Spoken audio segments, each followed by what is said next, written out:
Hey y'all, it's Panda, and welcome to Interview with a YouTuber, where I get to sit down with some really awesome people who have great channels, who are working on channels, who have established channels, etc. And I am here right now with our first featured guest, and I'm going to let him introduce himself. What is up, Panda? Jimmy, your Chaosxsilencer. What is up, everybody? It's an honor to be the first guest on this series. I appreciate it.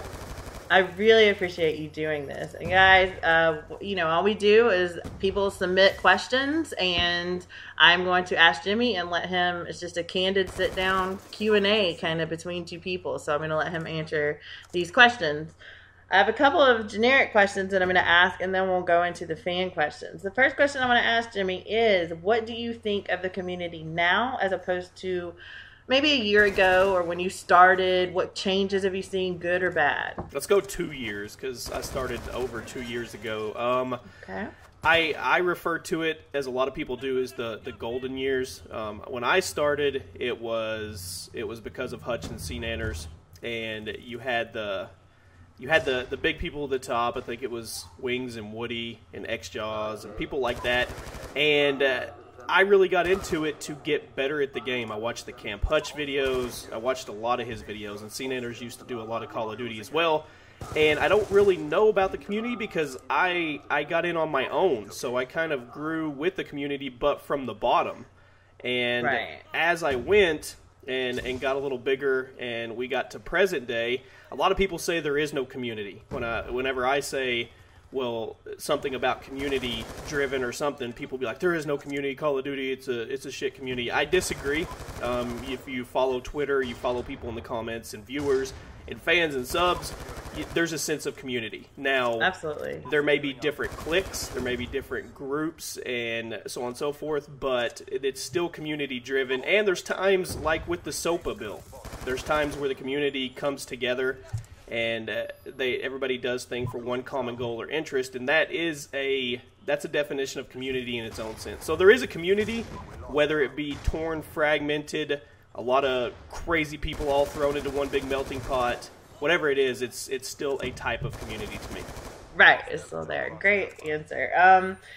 Now, this is a question I'm going to ask a lot of people, but in this particular sense, a guy named Snore Game Basket, he says, what advice do you have for people wanting to start a YouTube channel? And I know that's a pretty broad question, but I guess I've literally got asked that question probably 5,000 times since I started.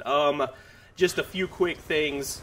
Obviously, equipment. You can't come into the game now without HD capture, a good microphone, and you can't come in without some type of unique idea or fresh idea. Now, I'm not saying you're going to come up with something that is totally original, because that's almost impossible to do now, but coming up with an idea and putting your spin on it. You want to get these people to follow you and enjoy you for your spin of whatever you're doing. And I mean, that's basically what I can say, and not get frustrated, because there's thousands of people trying to be gameplay commentators or content creators specifically in the Call of Duty community or the FPS or the video game community, and it can be frustrating. It's a grind.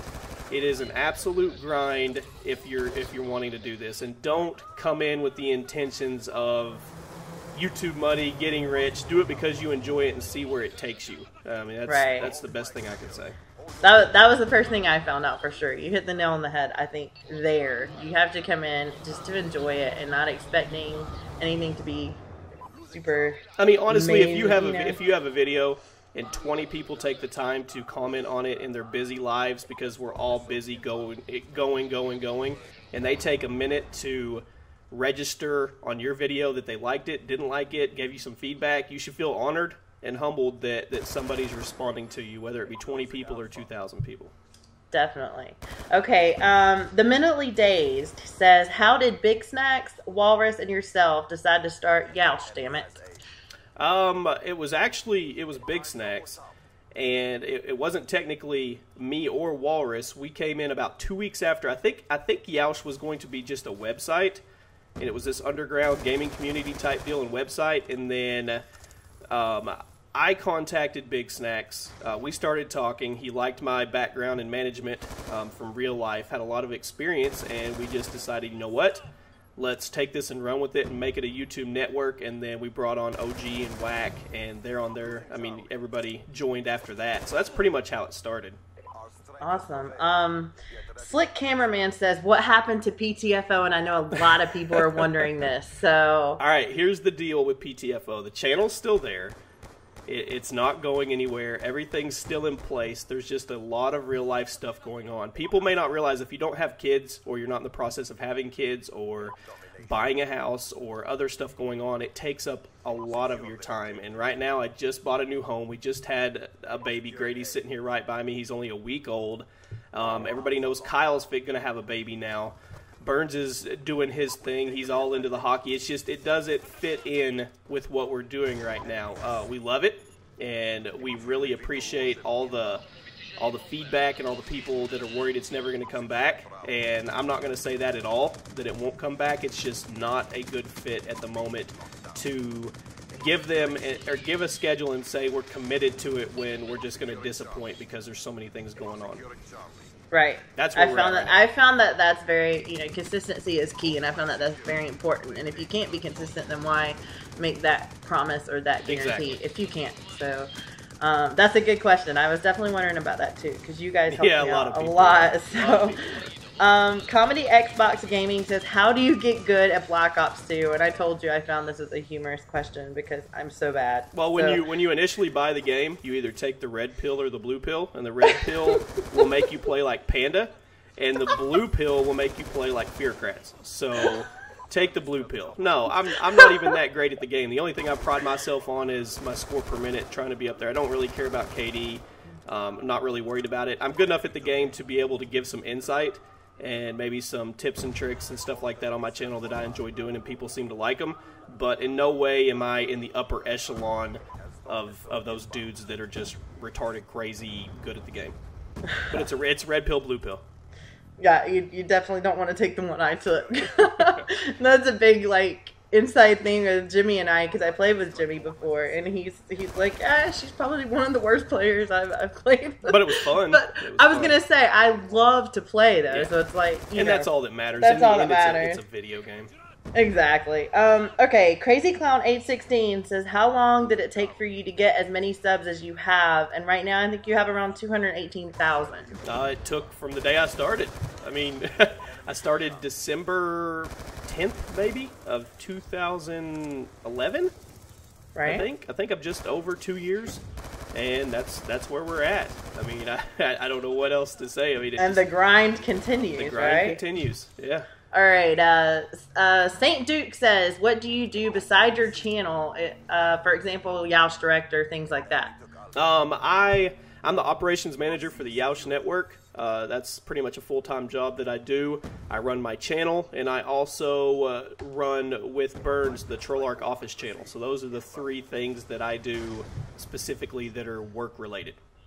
Okay. Freedom Fries says, what is it like to be a father of more than one kid? Is it scary, or does it get easier? There's never a dull moment. It's not scary in the sense of you're scared to be in charge of them and raise them and try to send them off the best way you can, but there are scary moments. I mean, we got our new house, and Dylan's here for the first time, goes on the swing in the backyard, falls off an hour after he's here and breaks his wrist, and we're off to the emergency room. So there's ups and downs, but I wouldn't trade any of the frustration or any of the stress that me and Ashley go through, because it's completely overshadowed by the love and everything that we get from these kids. They're amazing. So absolutely, I can agree. Okay, one more question for you. All right.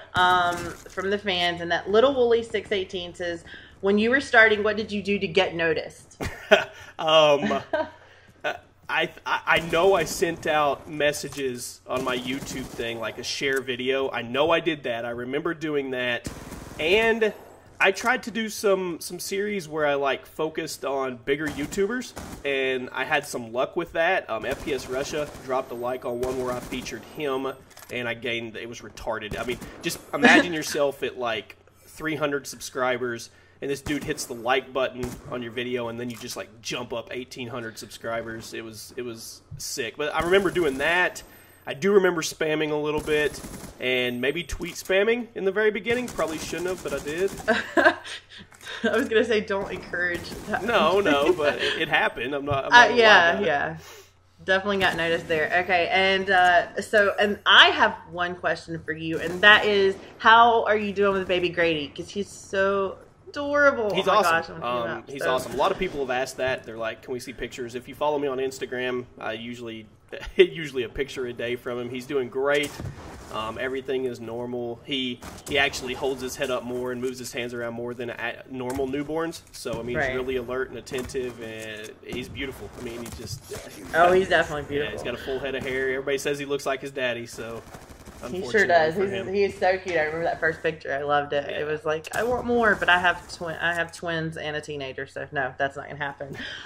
Thank you so much. I have to end this here. I would love to talk to you forever because you're so interesting, guys. Thank you for the questions. Thank you, Jimmy, Chaosxsilencer, for being my first featured guest. Yeah, I appreciate it. It's an honor, and everybody who watches this, make sure you guys drop a like on this, share it for her, help her get this series out here. She's taken the time and the effort to do something out of the norm, and that should be commended. So drop a like and help her get it out.